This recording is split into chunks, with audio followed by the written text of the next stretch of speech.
I watched my sister unwrap the Cartier watch I had saved for months to buy myself, and everyone in the room applauded her good fortune while I stood invisible in the corner on my 30th birthday. The thing about being the forgotten daughter is that you learn to make yourself small. You learn to smile when your mother forgets your birthday.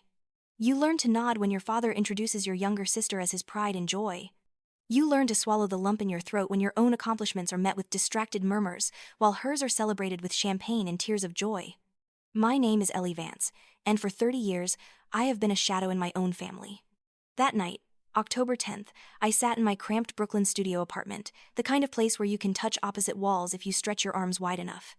My laptop screen glowed with the design I had been perfecting for weeks, a commission that would bring in $15,000. $15,000 that my family knew nothing about because they had never bothered to ask what I did with my time. The design was intricate, modern, a fusion of minimalist elegance and bold statement pieces for a boutique hotel in downtown Manhattan. I had poured my soul into every line, every color choice, every subtle detail that would make guests feel both welcomed and awed. My phone buzzed. Mom. I already knew what she wanted before I answered. Ellie, darling, you will be at the penthouse tonight, won't you? Her voice carried that particular tone of command disguised as inquiry. Sophie's company launch is such a milestone. The whole family needs to be there. I glanced at the calendar on my wall. October 10th, my birthday. Written in my own handwriting because no one else would remember to write it down. Actually, Mom, I was thinking of having a quiet night. It's my birthday and I have a lot of work to finish. The silence on the other end lasted exactly 3 seconds. Your birthday? Oh, sweetheart, yes, of course. But surely you understand that Sophie's event is more important. This is her career we're talking about. We can celebrate your birthday anytime. Don't be selfish. The word hung in the air between us. Selfish. It was her favorite weapon, the one she wielded whenever I dared to want something for myself. I'll be there. I heard myself say, hating the automatic submission in my voice. Wonderful. 7 sharp. And Ellie, please wear something nice. Sophie's colleagues will be there. She hung up before I could respond. I stared at the small velvet box on my desk. Inside was the Cartier watch I had promised myself as a 30th birthday gift. I had saved for 8 months, skipping dinners out, walking instead of taking the subway, buying generic groceries. It was supposed to be a symbol, a reminder that I could give myself the recognition my family never would. I slipped it into my purse, thinking maybe I would show it to Michael, my older brother. He was the only one who ever seemed to notice I existed. The Manhattan penthouse where my parents lived overlooked the Hudson River, all floor-to-ceiling windows and imported marble. I had grown up in a house in Connecticut, comfortable but not ostentatious. This place was different. My father had made his fortune in real estate development, and after I moved out at 22, they had upgraded to this monument of success. Sophie still lived with them, paying no rent, saving her PR assistant salary for designer handbags and weekend trips to the Hamptons. I arrived at 7:15, having spent 20 minutes circling the block in my 10-year-old Honda, trying to summon the courage to go inside. The doorman recognized me but hesitated before greeting me, as if trying to remember my name. He never hesitated with Sophie. The elevator ride to the 32nd floor felt like ascending to another world. Through the penthouse door, I could hear laughter, the clink of glasses, the murmur of important people saying important things. I smoothed down my simple black dress, the nicest thing I owned, and stepped inside. The penthouse was packed. Women in cocktail dresses that cost more than my monthly rent. Men in suits discussing stock portfolios and vacation homes. Waiters circulated with champagne and canapes.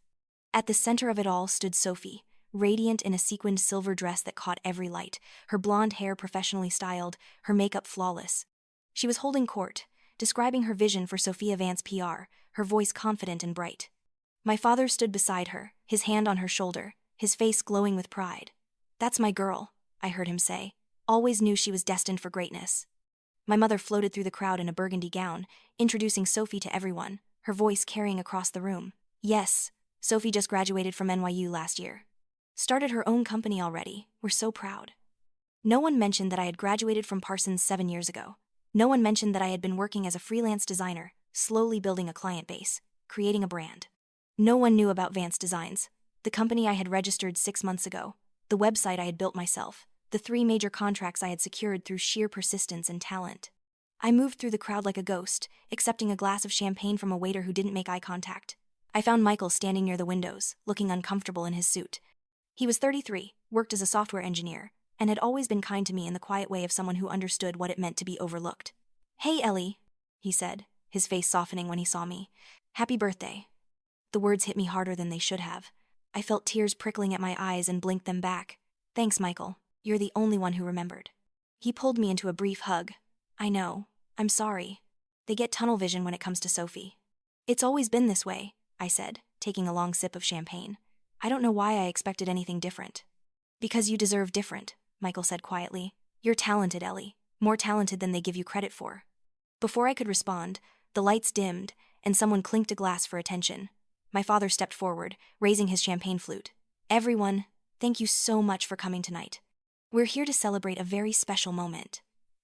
My daughter Sophie is launching her own PR firm, and I couldn't be prouder. Sophie has always been exceptional, ever since she was a little girl. Brilliant, driven, destined for success.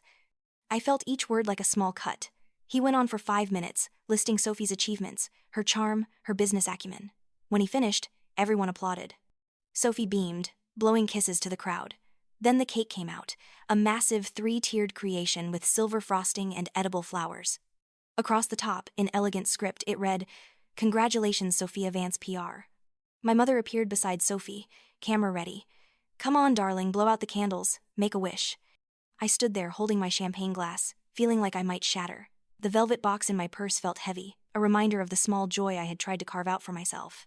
After the cake was cut and distributed, I found a quiet corner near my mother's antique writing desk. I set down my glass and pulled out the velvet box, just wanting to look at it, to remember that I had earned something beautiful for myself, even if no one else cared. I opened the box. The watch gleamed under the recessed lighting, rose gold with a white face, delicate and elegant. I was about to close it when I heard Sophie's voice behind me. "Oh my God, Ellie, is that for me?" I turned. She was standing there with 2 of her friends, all of them in designer dresses, all of them looking at the watch with acquisitive eyes. "No, Sophie, it's actually my birthday present to myself." She laughed, that tinkling laugh she used when she wanted something. "Don't be silly. You wouldn't spend that much money on yourself." Before I could stop her, she plucked the box from my hands. "This is so sweet of you, sis. I've been wanting a Cartier forever." "Sophie, no, that's not for you. I bought it for myself. It's my birthday." But she had already snapped the watch onto her wrist, holding it up to catch the light. Her friends gasped and cooed. "It's gorgeous, Ellie. You're the best sister ever." My father appeared then, drawn by the commotion. "What's all this?" Sophie turned to him, her wrist extended. "Look what Ellie got me, Dad. Isn't it beautiful? She's so supportive of my new business." I opened my mouth to correct her, to explain, but my father spoke first. "That's wonderful, Ellie. That's real family spirit. Supporting your sister's success." He patted my shoulder absently, already turning back to his guests. "Everyone, look at this. Ellie bought Sophie a Cartier to celebrate the launch. Now that's sisterly love." The room erupted in approving murmurs. People I didn't know congratulated me on being such a thoughtful sister. Sophie posed for photos, the watch prominently displayed. My mother kissed Sophie's cheek, then glanced at me with an approving nod, as if I had finally done something right. I felt something crack inside me. Not break, not yet, but crack. A fissure running through the foundation of whatever hope I had been clinging to. Michael found me again 20 minutes later. I was standing on the balcony, 32 stories above the city, gripping the railing and trying to breathe. "That was fucked up," he said bluntly, "even for them." "I saved for 8 months to buy that watch," I said. My voice sounded strange, distant. I wanted one thing for myself. One thing. "I know." She didn't even ask. She just took it, and they all acted like I gave it to her on purpose. "I know, Ellie, I'm sorry." "Why do they hate me?" The question came out broken. What did I do to make them hate me so much? Michael put his arm around my shoulders. "They don't hate you. They just don't see you, and I don't know which is worse." We stood there in silence, watching the city lights blur as tears finally spilled down my cheeks. Below us, the party continued. Sophie's laughter carried through the open door. No one came looking for me. It was past midnight when I finally left. The party was still going strong. I slipped out without saying goodbye. In the elevator, I caught sight of myself in the mirrored walls. I looked tired, old, defeated. My phone buzzed as I reached the lobby. A text from my mother. "You left without saying goodbye. That was rude, especially after the lovely gift you gave Sophie." I didn't respond. I walked to where I had parked my car and sat in the driver's seat for a long time, not starting the engine, just sitting in the dark. This was my life. This was my family. This was what love looked like in the Vance household, conditional, hierarchical, and always, always flowing towards Sophie. I drove home slowly, the streets of Manhattan giving way to Brooklyn's industrial blocks and brownstones. My apartment felt smaller than ever when I unlocked the door. I didn't turn on the lights. I just stood in the darkness, feeling the weight of 30 years of being second place, of being the daughter they forgot, the sister who existed only to make Sophie look better by comparison. My laptop was still open on my desk, the hotel design still glowing on the screen. I sat down and looked at it, really looked at it. It was good. It was better than good. It was exceptional. I had talent. I had skill. I had built something from nothing, and I had done it without their help, without their money, without their approval. For the first time that night, I felt something other than pain. I felt anger. Clean, sharp anger. I opened my email and composed a message to the hotel client, confirming the final details of the project. Then I opened my business account and looked at the balance. $15,000 from this project, $22,000 from the project before that, $18,000 from the one before that. In the past 4 months, I had made $55,000.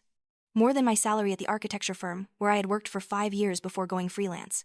I had done this. Me, Ellie Vance, the invisible daughter, the forgotten sister. I had built something real. My phone buzzed again. Another text from my mother. Sophie loved the watch. You should come by this week so we can all have dinner together. She wants to thank you properly. I stared at the message for a long time. Then I turned off my phone. The anger was still there, burning steady and bright. It kept me awake all night. I sat at my desk, working on new designs, updating my website, researching potential clients. If my family wouldn't see me, then I would make sure the rest of the world did. By the time the sun came up, I had sent out 15 new proposals. By noon, I had 3 responses requesting meetings. By evening, I had scheduled 2 presentations for the following week. I didn't call my family. I didn't return my mother's texts. I worked. 3 days after my birthday, my mother called. I let it go to voicemail. She called again, and again. On the 5th call, I answered. Ellie, why haven't you been returning my calls? We want to have you over for dinner. I've been busy, Mom. Busy with what? You don't work. The words should have hurt, but the anger had cauterized the wound. I do work, actually. I run my own design company. A pause. What design company? Vance Designs. I started it 6 months ago. Vance Designs? She repeated it like it was a foreign phrase. Why would you use our family name? Because it's my name too, Mom. I'm a Vance. Well, yes, but sweetie, you should have asked before using it professionally. What if you fail? That reflects on all of us. I closed my eyes. I'm not going to fail. Of course not, dear. I'm sure it's a nice little hobby. Anyway, Saturday at 7. Sophie has something exciting to announce. Don't be late. She hung up. I sat there holding my silent phone, feeling the anger transform into something colder, harder. Determination. Saturday came. I almost didn't go. I had a meeting with a potential client, a boutique hotel chain that was expanding into 3 new cities, but something made me reschedule. Maybe I wanted to see if anything would be different. Maybe I was a glutton for punishment. Maybe I just needed one more push to finally break free. I arrived exactly at 7, wearing the same black dress because it was still the nicest thing I owned. The penthouse was quieter this time, just family. Sophie, my parents, Michael, and Michael's wife, Karen, who gave me a sympathetic smile when I walked in. We sat in the formal dining room, around a table that could seat 12. Sophie was vibrating with excitement, barely able to sit still. My mother kept smiling at her indulgently. My father was distracted, checking his phone. Halfway through the salad course, Sophie couldn't contain herself any longer. Okay, I have to tell you all. I've been dying to share this. She paused for dramatic effect. I just signed my first major client, the Whitmore Hotel Group. My fork clattered onto my plate. What? Sophie beamed. I know, right? They're launching a huge rebrand, and they want Sophia Vance PR to handle all their public relations. It's a 6-month contract worth $75,000. The Whitmore Hotel Group. I had a meeting with them scheduled for Monday. They had specifically reached out to Vance Designs about redesigning their lobby spaces across 5 properties. How did you get that contract? I asked slowly. I networked, Sophie said proudly.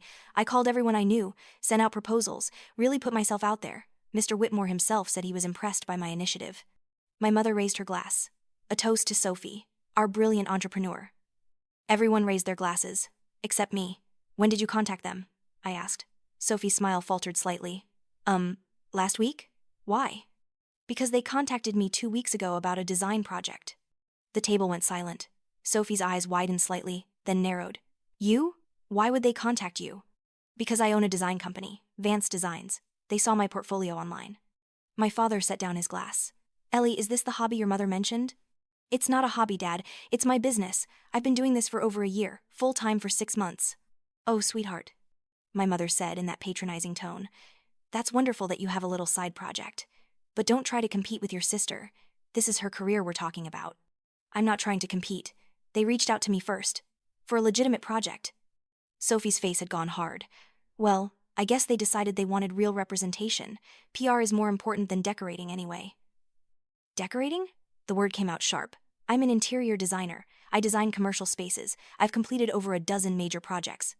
Without telling us? My mother looked hurt. Ellie, why would you keep this secret? Because I knew you'd react exactly like this, I said. You'd dismiss it. You'd make it about Sophie. Don't be dramatic, my father said. If you had a real business, we would know about it.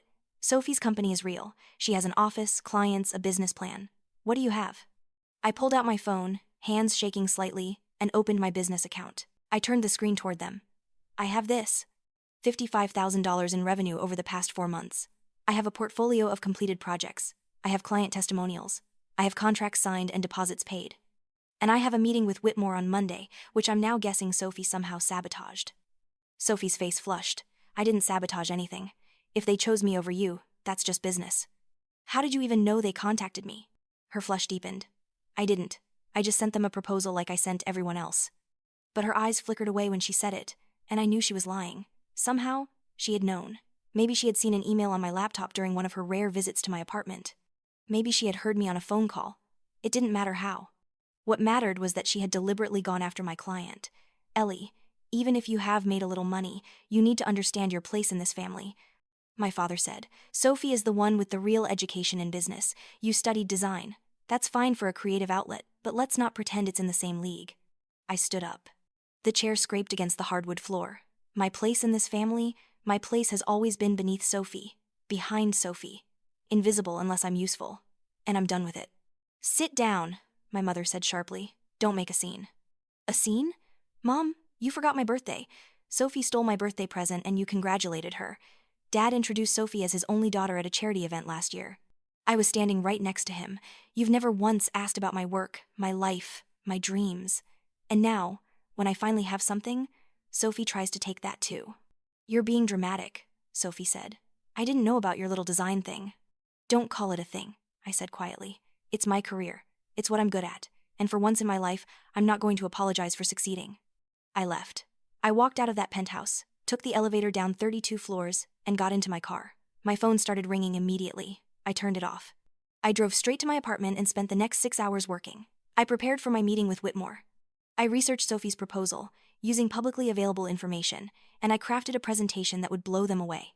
Monday morning, I walked into the Whitmore Hotel Group headquarters wearing a suit I had borrowed from Karen. I met with James Whitmore himself and 3 members of his executive team. I showed them my portfolio, walked them through my vision for their properties, explained how design and branding work together to create an experience. At the end of the presentation, James Whitmore leaned back in his chair. Miss Vance, I have to be honest. We were confused when we received a PR proposal from another Vance last week. We had specifically sought out your design work. My sister, I said simply. We have different companies. He nodded slowly. Your work speaks for itself. When can you start? The contract was for $150,000. 5 properties, complete lobby redesigns, 6-month timeline. I signed it that afternoon. That night, I finally turned on my phone. 17 missed calls, 23 text messages. I ignored all of them and called Ethan. Ethan Hayes had been my husband for 2 years, though my family treated our marriage like an afterthought. He was an attorney, successful and kind, and he worked long hours at his firm. We had met at a coffee shop where I was sketching designs and he was reviewing contracts. He had asked about my work, actually listened to my answers, and 3 months later, we were inseparable. My family had been politely pleased about the wedding, mainly because Ethan came from a good background and had Ivy League credentials. But they never really saw him as part of the family. He was just Ellie's husband, peripheral to the real dynamics of the Vances. Hey, he answered on the first ring. I've been worried about you. Your mom has called me 6 times. I walked out of dinner on Saturday. Good. I laughed, a sound that felt rusty. Good? Ellie, I've watched you shrink yourself for 2 years. Before that, based on your stories, you've been shrinking for your whole life. It's about time you took up space. And I signed the Whitmore contract today, $150,000. Silence. Then, Ellie, that's incredible. That's massive. I know. I felt tears starting. Ethan, I think I'm done. With them. With trying. I can't keep doing this. Then don't, he said gently. You don't owe them anything. You've built something real, something they can't touch. Focus on that. We talked for an hour. He was in Chicago for a case, wouldn't be back until Wednesday. I told him everything: the birthday, the watch, the dinner, the Whitmore contract. He listened without interrupting, and when I finished, he said, "I'm proud of you. And when I get back, we're celebrating properly." Over the next week, my family's attempts to contact me became more aggressive. My mother showed up at my apartment twice. I didn't answer the door. My father left voicemails that oscillated between angry and wounded. Sophie sent texts that started apologetic and ended accusatory. I blocked them all and focused on work. I hired 2 assistant designers, rented a small office space in Soho, and threw myself into the Whitmore project. The work was demanding and exhilarating. For the first time in my life, I felt like I was building something that belonged only to me. Then, 3 weeks after I signed the Whitmore contract, I received an email that made my blood run cold. It was from James Whitmore's executive assistant. The subject line read, "Concerns about Vance Designs."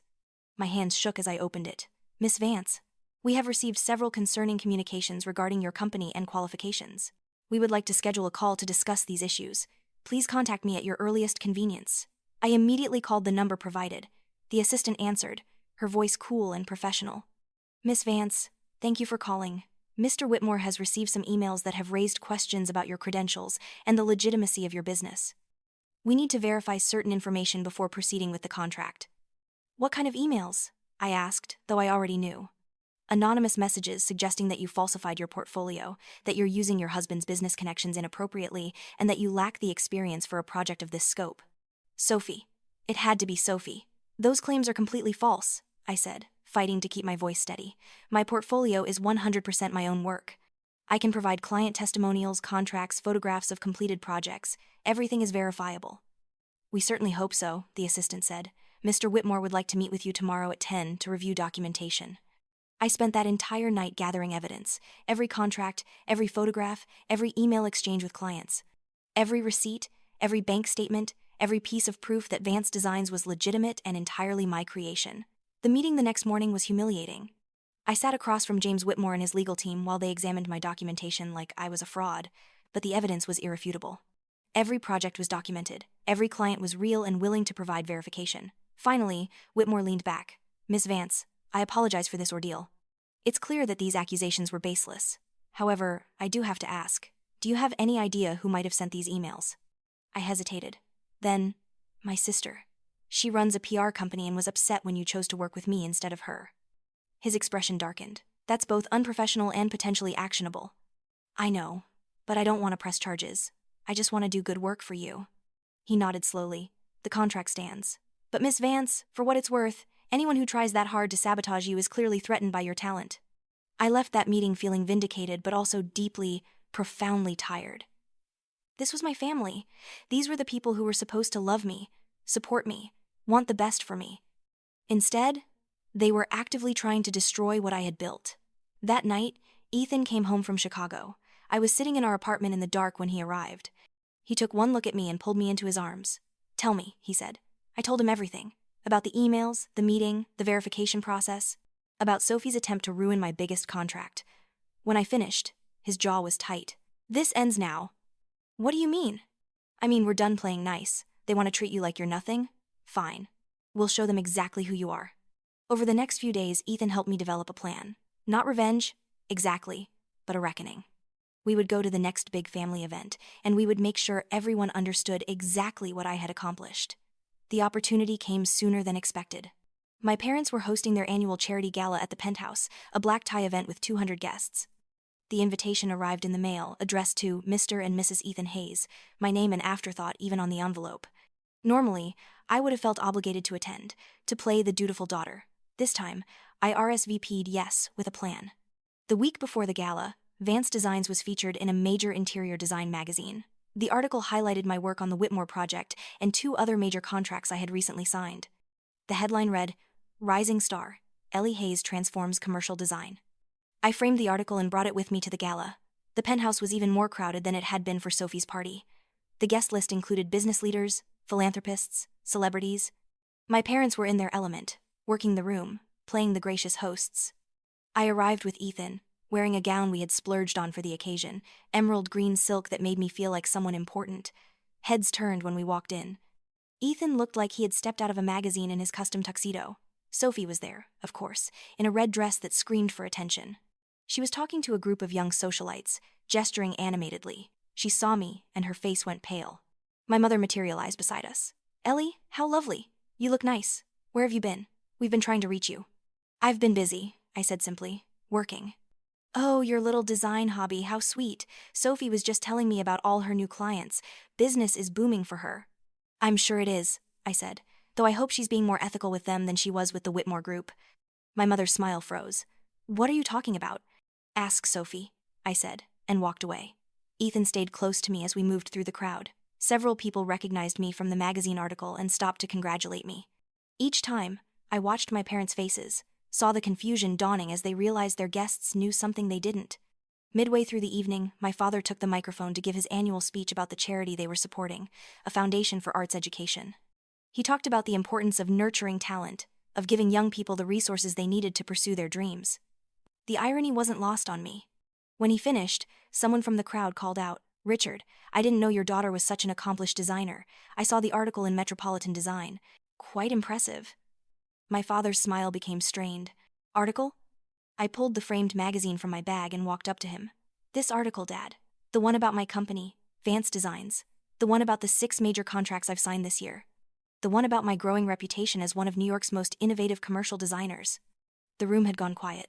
Everyone was watching. My father took the frame, stared at it. His face cycled through confusion, shock, and something that might have been shame. "You see," I continued, my voice carrying across the room, "I've been building something real while you've been busy celebrating Sophie. And the funny thing is, I did it all without your help. Without your money. Without your approval. I did it because I'm good at what I do, and I was tired of waiting for you to notice." My mother stepped forward. "Ellie, this isn't the time or place." "Isn't it? This is your charity gala for arts education. Seems like exactly the right time to talk about how you've spent my entire life ignoring my art." Sophie pushed through the crowd. "You're making a scene." "I'm telling the truth. There's a difference." I turned to face her directly.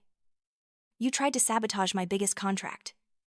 You sent anonymous emails to my client claiming I was a fraud. You've spent your whole life taking things from me, and I let you because I wanted to keep the peace. But that watch you're wearing? Look at it closely." Sophie glanced down at her wrist, where the Cartier still gleamed. "That was my 30th birthday present to myself. My birthday, which no one in this family remembered. You took it from me, and everyone applauded you for it. That was the moment I realized I would never matter to any of you unless I made you pay attention." "Ellie," my father said quietly, "we had no idea you felt this way. You had no idea because you never asked. You never wondered why I always left family dinners early. You never questioned why I never talked about my work. You never noticed that I spent every holiday alone while you fawned over Sophie. You never cared enough to see me." Ethan appeared at my side, his hand on the small of my back. "And now that she's successful, now that she's built something remarkable, you get to decide. Are you going to keep ignoring her, or are you going to finally acknowledge that your daughter is exceptional?" The silence stretched. 200 people watched my family implode in real time. Finally, Michael stepped forward. "I think what Ellie's trying to say is that she's done being invisible. And honestly, good for her." He started clapping. Slowly, others joined him. Within seconds, the entire room was applauding. But I wasn't watching them. I was watching my parents' faces, seeing the realization dawn that they had lost something they didn't even know they had. Ethan and I left before dessert was served. As we walked out, I heard my mother calling after us, but I didn't turn around. In the elevator, Ethan pulled me close. "You okay?" "I don't know," I admitted. "That was more intense than I expected." "You were magnificent. I burned a bridge tonight." "Maybe, or maybe you just set some boundaries that were 30 years overdue." The next morning, my phone exploded with messages. My parents, Sophie, extended family members who had been at the gala, friends of the family offering support or criticism. I ignored most of them and focused on the ones that mattered. 3 new clients who had been at the gala and wanted to hire Vance Designs. My reputation was growing faster than I could keep up with. Within 2 weeks, I had hired 4 more people and moved to a larger office space. The assistant who had been part-time was now full-time. I was turning down projects because I couldn't take on more work without compromising quality. 3 weeks after the gala, my mother showed up at my office. She had never been there before, didn't even know where it was until she asked Michael for the address. My receptionist called back to warn me, and I almost told her to send my mother away. But curiosity won out. She walked in wearing her expensive coat and her careful makeup, looking around the space with eyes that didn't know whether to be impressed or defensive. The office was modest but professional, with my designs framed on the walls, 2 drafting tables where my assistants worked, a conference room with a view of the street below. "This is nice," she said finally, her voice uncertain. "Thank you," I replied, not offering her a seat. We stood there in awkward silence until she finally spoke. Ellie, I owe you an apology. Do you? Yes. She twisted her hands together, a nervous gesture I had never seen from her before. I didn't realize how much we had hurt you. How much I had hurt you. You forgot my birthday, Mom, my 30th birthday. You watched Sophie take my gift and you praised her for it. You've spent my entire life treating me like I was less important than her, less valuable, less worthy of your attention. I know. Her voice broke slightly. I know. And I don't have a good excuse. Sophie was always so demanding, so present. She needed constant validation. And you were always so independent, so self-sufficient. I thought you didn't need me the way she did. I needed you to see me, I said quietly. That's all I ever needed, to be seen. She nodded, tears starting to fall. I see you now, and I'm so sorry it took this long. I wanted to forgive her. Part of me, the part that was still that little girl craving her mother's approval, wanted to throw my arms around her and pretend everything was fine. But I was 30 years old, and I had learned the hard way that words were easy. Actions mattered more. I appreciate the apology, I said, but I need time. I need to figure out who I am without trying to earn your love. She wiped her eyes. I understand. Can I ask you something? What? Why didn't you tell us about your company? Why did you keep it secret? I looked at her directly. Because I knew you would treat it exactly the way you did. Like a hobby. Like something cute that Ellie was doing to keep herself busy. I needed to prove to myself that I could succeed before I could handle your dismissal. We wouldn't have dismissed it. Mom, Dad literally called it my little design thing at dinner. Sophie called it decorating. You asked why I would use the family name, like I didn't have the right to it. Every single one of you made it clear that what I was doing wasn't real compared to Sophie's business. She was quiet for a long moment. You're right, we did do that.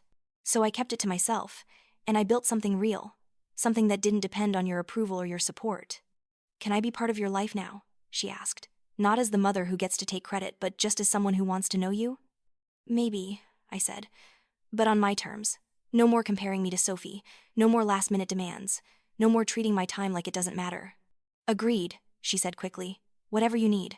After she left, I sat in my office for a long time, staring at the designs on the wall. The conversation had been more mature than I expected, but I didn't trust it. 30 years of patterns didn't change because of one apology. The next week, I received an invitation to the NYC Design Gala, one of the biggest events in the industry. Vance Designs had been nominated for Rising Star of the Year, an award given to companies less than 2 years old that showed exceptional promise. Ethan and I spent an hour picking out my dress, settling on a midnight blue gown that made me feel powerful. The gala was at the Plaza Hotel, all crystal chandeliers and gilded everything. I walked in, holding Ethan's arm, feeling like I had finally arrived somewhere that mattered. My parents were there. I had seen their names on the guest list and almost backed out, but Ethan convinced me to go. This is your night, he said. Don't let them take it from you. Sophie was there too, wearing a crimson dress that probably cost more than my first car. She was talking to a group of people near the bar, her laugh carrying across the room. When she saw me, her face tightened, but she didn't approach. The awards ceremony started after dinner. There were 6 categories, and Rising Star was second to last. When they called the nominees, I felt my heart hammering. There were 4 other companies nominated, all of them impressive, all of them with founders who looked more confident than I felt. And the winner is... The presenter opened the envelope with theatrical slowness. Vance Designs, founded by Ellie Hayes. The room erupted in applause. Ethan squeezed my hand. I stood up, legs shaking, and made my way to the stage.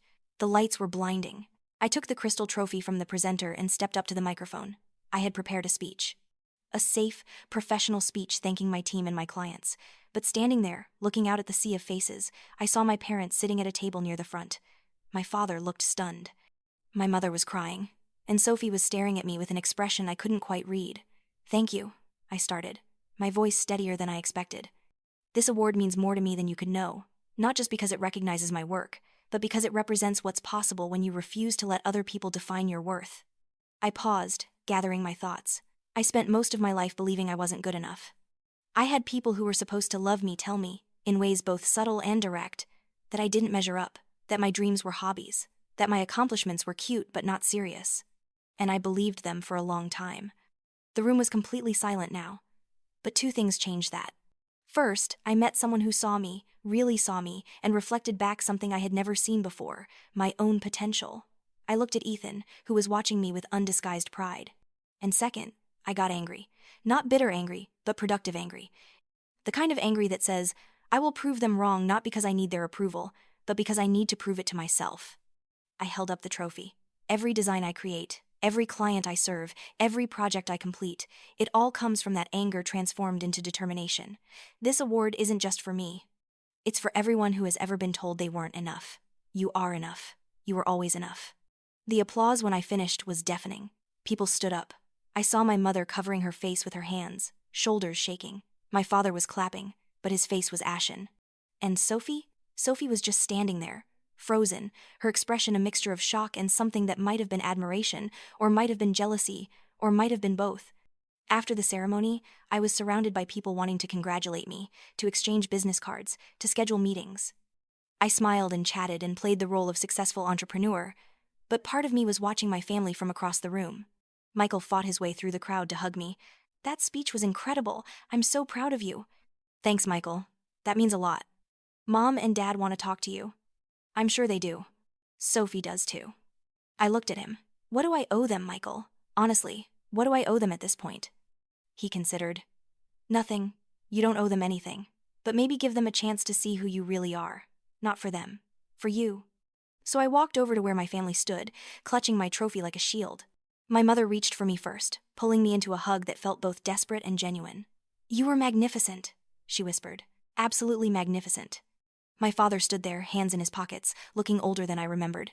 Ellie, I don't know what to say. I've been a terrible father to you. Yes, I agreed. You have been. He flinched but nodded. Can I have a chance to do better? I don't know yet, I said honestly. This isn't something that gets fixed with one conversation. Sophie stepped forward then, her face carefully composed.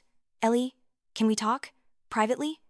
I almost said no, but something in her expression made me curious, so I nodded. We walked out to the plaza's terrace, the October air cold against our bare shoulders.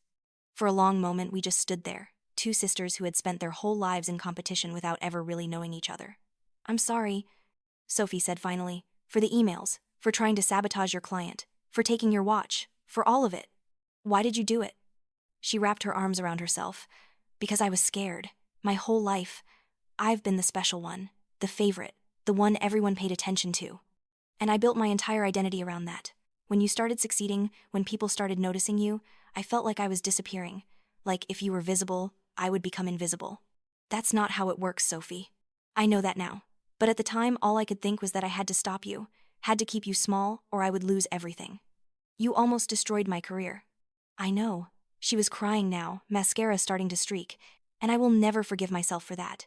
You're my sister. I should have been celebrating your success, not trying to undermine it. I looked at her, this woman who had been both my tormentor and my shadow, and I felt something shift inside me. Not forgiveness? Not yet. But maybe the beginning of it. I don't know if we can fix this, I said. I don't know if we can ever have a real relationship. I understand, but I'm willing to try. Not right now. I need time, but maybe someday. She nodded, wiping her eyes. That's more than I deserve. We stood there a moment longer, then she went back inside. I stayed on the terrace, letting the cold air clear my head. Ethan found me there a few minutes later. You okay? I don't know. I feel like I just climbed a mountain and I'm not sure what I'm supposed to do now that I'm at the top. He laughed and pulled me close. Now you enjoy the view, and then you climb another mountain. That's what successful people do. When did you get so wise? I married a brilliant woman. Some of it rubbed off. We went back inside for the rest of the gala. I networked, made connections, accepted congratulations. And I watched my family from across the room, no longer invisible to them, no longer desperate for their approval. The next morning, I woke up to my phone buzzing nonstop. The gala had made news, and my speech had gone viral on social media. Design blogs were calling me, magazines wanted interviews. 3 major companies reached out about projects. I sat in bed with Ethan, scrolling through the messages, feeling overwhelmed and exhilarated in equal measure. This is insane, I said. 6 months ago I was working in a studio apartment, now I have people calling me an inspiration. You are an inspiration, Ethan said. You took your pain and turned it into something beautiful. That's powerful. Over the next month, Vance Designs exploded. I had to hire a business manager, an accountant, 3 more designers. We outgrew the Soho office and moved to a full floor in a building in Chelsea. My calendar was booked solid for the next 6 months, and through it all, my family slowly, tentatively, tried to rebuild a relationship with me. My mother called once a week, not to ask for anything, just to check in. My father sent articles about design trends, awkward but genuine attempts to understand my work. Sophie kept her distance but sent a handwritten note, apologizing again and congratulating me on my success. I didn't make it easy for them. I set boundaries. I said no when I needed to say no. I didn't rush to forgive or forget. But I also didn't shut the door completely. Michael and I got dinner once a month, and he updated me on the family dynamics. It's weird, he told me over sushi one night. Mom and Dad are actually paying attention now, to both of us. It's like your success woke them up to the fact that they have other children. Better late than never, I guess. You don't sound convinced. I'm not sure I am, I admitted. Part of me wonders if they only care now because I'm successful. If I had stayed small, stayed invisible, would they still have had this epiphany? Does it matter? Maybe not, but it makes me sad. I didn't want to have to earn their love. I wanted them to love me just because I was their daughter. I know, Michael said softly. Me too. 6 months after the gala, Vance Designs was profiled in Forbes. The article talked about my rapid rise, my innovative approach to commercial design, and yes, my complicated relationship with my family. The writer had done her research, interviewed people who had been at the charity gala, pieced together the story of the forgotten daughter who became impossible to ignore. My parents called after the article came out. My father's voice was thick with emotion. Ellie, we read the Forbes piece. We had no idea how much we hurt you. I tried to tell you. You didn't listen. We're listening now. Please, let us make this right. I thought about it for a long time before responding. Here's the thing, Dad. You can't make it right.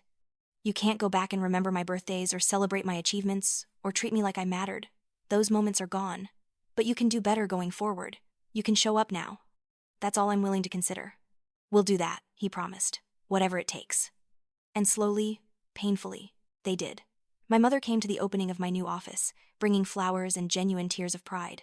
My father asked to meet my team, spent an afternoon listening to me talk about my design philosophy.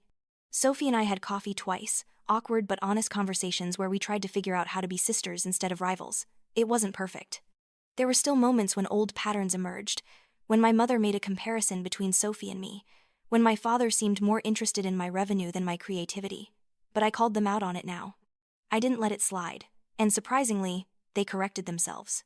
A year after my 30th birthday, Ethan surprised me with dinner reservations at the restaurant where we had our first date. When we were seated, he pulled out a small velvet box. Before you panic, it's not what you think, he said, smiling. Open it. Inside was a key, rose gold, delicate, attached to a keychain that read Vance Designs. What is this? It's the key to the studio I just leased for you. In Soho, the neighborhood where you first dreamed of having a real office. It's 5,000 square feet, top floor, skylight. Room for your team to grow. Consider it your belated birthday present. I stared at the key, feeling tears welling up. Ethan, this is too much. It's not enough, he said. You deserve a space that matches your talent. And more importantly, you deserve to be with someone who sees your worth. I love you, I whispered. I love you too, and I'm so damn proud of you. The new studio opened 3 months later. I sent invitations to my family, uncertain if they would come. They all showed up. My parents, Sophie, Michael, and Karen. They walked through the space, looking at the portfolio of my work displayed on the walls, the team of talented people I had assembled, the contracts stacked on my desk worth over $1 million combined. My mother pulled me aside at one point. Ellie, this is extraordinary. You built an empire. I built a business, I corrected. An empire sounds too dramatic. No, she said firmly. This is an empire, and you did it without us. I don't know whether to be proud or ashamed.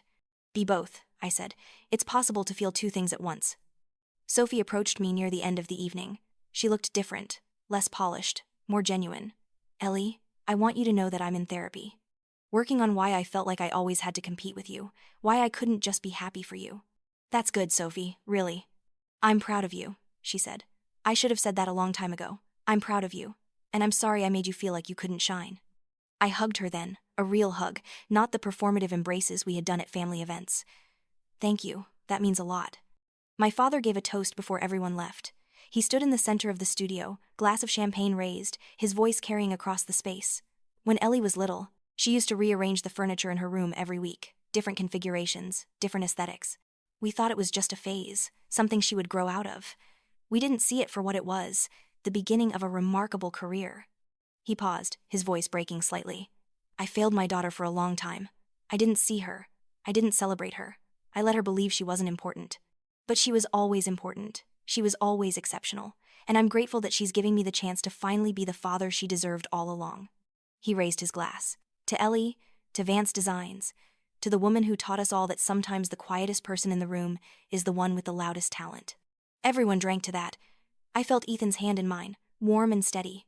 I looked around at my family, these imperfect people who had hurt me so deeply but were now trying, genuinely trying, to do better. I looked at the studio, this beautiful space that represented everything I had built on my own. I looked at my team, talented people who believed in my vision, and I realized something that had taken me 30 years to understand. I didn't need their approval anymore. I had proven my worth to the person who mattered most, myself. Everything else, the relationships I chose to maintain, the boundaries I chose to set, the forgiveness I chose to extend or withhold, all of that was bonus. I was Ellie Hayes, formerly Ellie Vance, the forgotten daughter who refused to stay forgotten. I had built something real, something that couldn't be taken away or diminished. And whether my family ultimately changed or not, I would be fine, better than fine. I would be exactly who I was always meant to be. 2 years after that terrible 30th birthday, I stood on the balcony of my new apartment in Manhattan, a place Ethan and I had bought together, watching the sun set over the city. My phone buzzed with a text from my mother inviting us to dinner, adding that it was completely fine if we were too busy, no pressure. I smiled at the consideration, at the growth. I had a team of 15 people now, offices in New York, Los Angeles, and Miami, a waiting list of clients 6 months long, a feature in Architectural Digest coming out next month, and a family that was slowly, imperfectly learning to see me. The little girl who had spent her childhood invisible had become a woman who was impossible to ignore.